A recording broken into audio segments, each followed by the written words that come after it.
এই দেখ লক্ষ্মী সোনা, তোর প্রিয় রুই মাছের পেটি দিয়ে কত সুন্দর ঝোল রান্না করেছি। আয় চটপট খেয়ে নে। উফ মা, তুমি জানো না আজ সকালে টিভিতে আমি একটা বড় চিংড়ির ছবি দেখেছি। আমার আজ শুধু এই লাল রঙের চিংড়ি খেতে ইচ্ছে করছে। আরে মা, রুই মাছ খেলে বুদ্ধি বাড়ে, গায়ের জোর হয়। আর আজ তো বাজারে ভালো চিংড়ি ছিল না। আমি ওসব বুঝি না, আমি ভাত খাবই না যদি না তুমি আমাকে চিংড়ি মাছ দাও।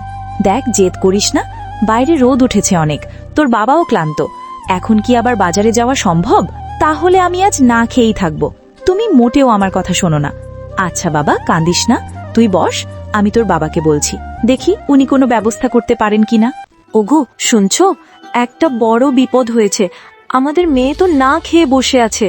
কেন, শরীর খারাপ নাকি? ডাক্তার ডাকতে হবে? না না, শরীর ঠিক আছে, কিন্তু সে বায়না ধরেছে আজ চিংড়ি মাছ খাবে, রুই মাছ ছোবেও না। কিন্তু আমার পকেটে তো মোটে 2 টাকাও নেই গিন্নি, এখন আমি চিংড়ি পাবো কোথায়?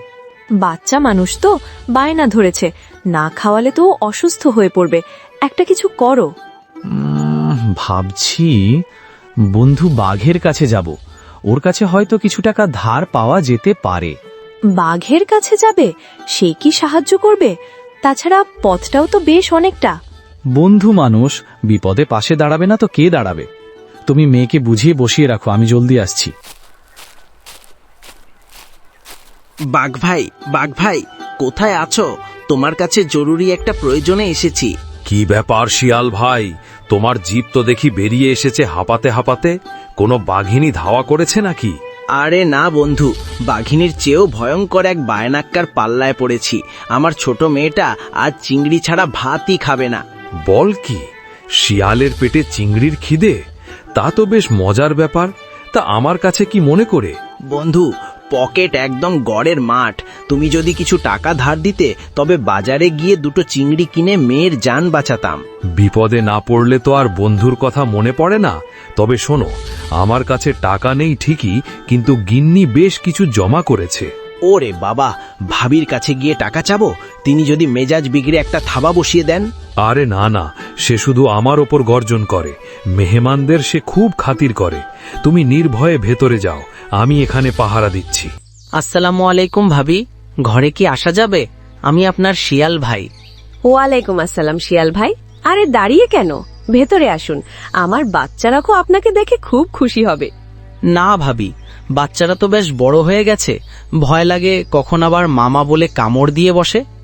আপনিও যেমন, ওরা তো এখনো শিকারই শেখেনি। তা হঠাৎ এই অসময়, বাঘ কি আপনাকে কোনো বিপদে ফেলেছে? না ভাবি, বাঘ বন্ধু তো আমায় আপনার কাছে পাঠালো। আসলে একটা ভারী সমস্যায় পড়েছি। আমার ছোট মেয়েটা আজ চিংড়ি খাওয়ার জন্য জেদ ধরে না খেয়ে বসে আছে। ও আচ্ছা, উনি তো গুহার বাইরে যাওয়ার সময় বলছিলেন আপনার কথা।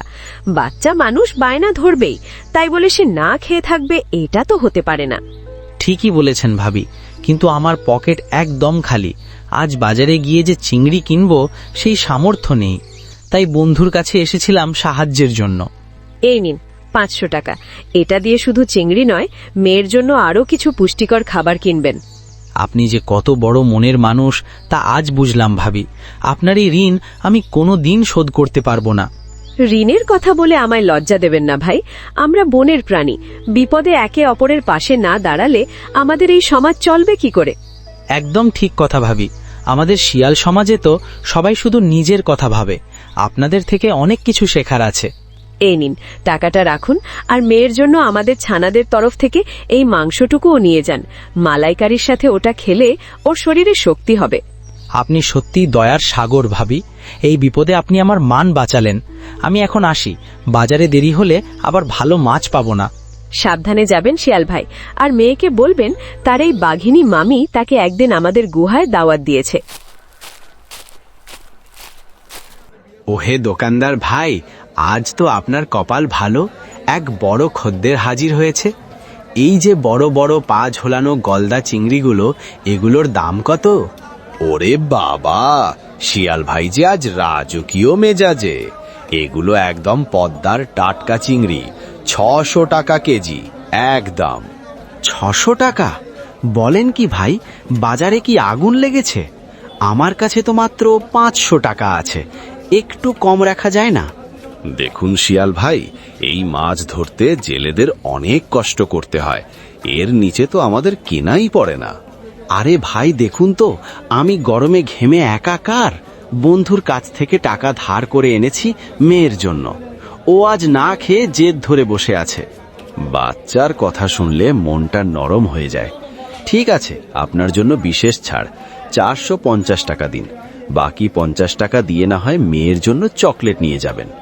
আপনি তো ভাই শুধু দোকানদার নন, আপনি তো একজন খাঁটি মানুষ।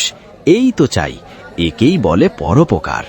আসলে শিয়াল ভাই, ব্যবসার চেয়েও বড় কথা হলো একটা বাচ্চার মুখে হাসি ফোটানো। ঠিক বলেছেন, দিন দিন জলদি করে 4টে বড় দেখে ওজন করুন। এমন মাছ দেবেন যাতে মেয়ে এক কামড়েই বুঝতে পারে বাবা তার জন্য সেরাটা এনেছে। এই নিন আপনার ব্যাগ, একদম জ্যান্ত মাছ। বাড়িতে গেলে গিন্নিও খুব খুশি হবে। ব্যাগটা ধরুন তো ভাই, টাকাটা গুনে নিন। 450 আর এই যে 50 টাকা আমার মেয়ের মিষ্টির জন্য বাঁচল। ধন্যবাদ শিয়াল ভাই, সাবধানে যাবেন, পথে আবার ছিনতাইকারী চিল যেন ছোঁ না মারে। বাবা, গিন্নি, ও গিন্নি, দেখে যাও তোমার মেয়ের জন্য কি রাজকীয় খাবার নিয়ে এসেছি। ওমা, আপনি ফিরেছেন? আমি তো ভাবলাম বাজারের ভিড়ে বুঝি আজ আটকে গেলেন। আটকাবো কেন? তবে কাজটা সহজ ছিল না। দেখো, 4টে জ্যান্ত বড় বড় চিংড়ি এনেছি। বাপ রে, এত বড় বড় চিংড়ি! কিন্তু আপনি টাকা কোথায় পেলেন, সত্যি করে বলুন তো? বাঘ বন্ধুর কথা মনে আছে? সোজা তার ডেরায় গিয়ে হানা দিয়েছিলাম। বন্ধু তো বন্ধুকেই সাহায্য করবে, তাই না? বাঘ আপনাকে টাকা দিল? ও তো বড্ড রাগী হিসেবে পরিচিত বনে। বন্ধু তো পকেটে টাকা রাখে না, তাই সে আমাকে তার স্ত্রীর কাছে পাঠালো। ভাবি খুব অমায়িক মানুষ, কোনো প্রশ্ন ছাড়াই টাকা দিয়ে দিলেন। যাক, ভালোই ভালোই টাকাটা পেয়েছেন। আর দোকানদার কি ঠিক মতো দাম ধরেছে নাকি ঠকিয়ে দিল? আরে না, তোমার স্বামী থাকতে ঠকবে? দোকানদার প্রথমে 600 টাকা চেয়েছিল, অনেক দরদাম করে 450 টাকায় এনেছি। বেশ করেছেন। বাকি 50 টাকা কোথায়? নাকি ওটা দিয়ে আবার নিজের জন্য পান সুপারি খেলেন? আরে না, ওটা দিয়ে মেয়ের জন্য একটা লাল চকলেট কিনেছি।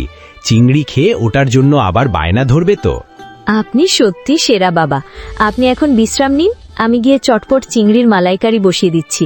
এই দেখ মা, তোর পছন্দের চিংড়ি মাছ রান্না শেষ। এবার অন্তত রাগ কমিয়ে খেতে আয়। কি সুন্দর গন্ধ বেরোচ্ছে মা, ঠিক যেমনটা আমি চেয়েছিলাম।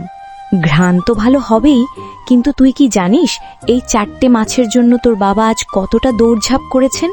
বাবাকে অনেক দূর গিয়েছিলেন মা? হ্যাঁ রে মা, বাবার পকেটে একদম টাকা ছিল না, তাও তোর কান্না দেখে রোদ গরমে বনের ও মাথায় বাঘ চাচার কাছে গিয়েছিলেন। বাঘ চাচার কাছে? বাবা কি ভয় পাননি? বাঘ চাচা তো অনেক বড়। বাবারা সন্তানের জন্য কোনো কিছুকেই ভয় পায় না। বাঘের গুহায় গিয়ে টাকা ধার করে এনে তবেই এই মাছ কিনেছেন। আমি আসলে বুঝতে পারিনি মা, আমি কি বাবাকে অনেক কষ্ট দিয়ে ফেললাম? তুই তো ছোট মানুষ, কিন্তু তোর বোঝা উচিত যে সবকিছু সবসময় হুট করে পাওয়া যায় না। তোর বাবা তোর হাসি দেখার জন্য নিজের সবটুকু কষ্ট ভুলে যান। আমার খুব খারাপ লাগছে মা, আমি আর কখনো এমন বায়না ধরব না যা তোমাদের বিপদে ফেলে। এই তো আমার লক্ষ্মী মেয়ে, এখন চটপট খেয়ে নে, তোর বাবাও তোর খাওয়ার অপেক্ষায় বসে আছেন। ও বাবা, এদিকে এসো, দেখো আমি চিংড়ি কাটছি।